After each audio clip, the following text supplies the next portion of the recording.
I'm set up here ready to make some predator slash canine baits for this year's trapping season.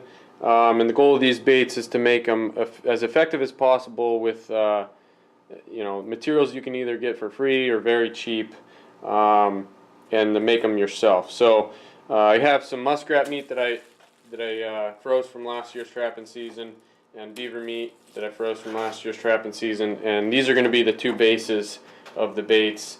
I have some other ingredients that I'll get to later, some in the freezer, some's over here, but first thing, we got to get these meats chopped up and ground up, and then get them in these jars so we can start the tainting process. Today is September 14th, and I know the forecast says that we should have a few more warm days coming up soon.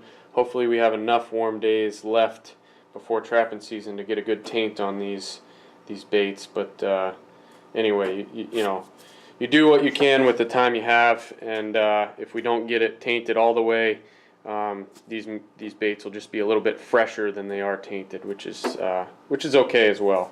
So I'm gonna get started.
Alright, so I got all the beaver meat ground up into this jar, muskrat meat in here, and I just kind of got lucky with how much meat I got. It filled up this jar with a little bit of space, same with that one, and that's kind of what you want. You want to leave a little bit of space in the top, because as this meat taints, it's going to expand. You want to leave a little space for that. The reason I ground it up was because, first off, I like paste baits, and that's what I'm going to make out of this. So paste baits, you can throw a little bit at a set. You can add a bunch of ingredients to kind of spice up the bait. The animal might be able to get a taste of it, but not take it all away. Like some people would have taken these muskrat quarters and thrown them in a dirt hole, but I like paste baits in general. So the other reason why I ground it was because grinding introduces a lot of bacteria.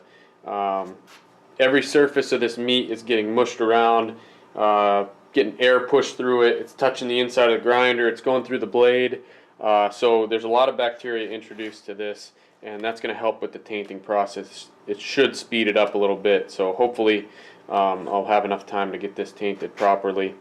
But the next thing I'm going to do is just take this cloth, put it over the top.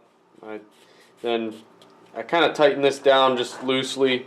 That lets the gases escape from here, and it keeps the bugs out of there. So this is going in my shed, and basically, if you get really good at this, some people can go out. I'm going to check it every week. Some people can go out and check it every week. They'll smell it, and they'll figure out how tainted it is, and see if it's done. I'm by no means at that skill level yet, but basically the way I do it is I throw it out in the shed, and I keep track of how hot the days are and how long it's been out there. So I will check on it every week, like I say, but I'm probably going to give it right about a month, and then I'll bring it back in and stop the tainting process, add my ingredients, and it'll be ready for trapping. So I'll see you in a month.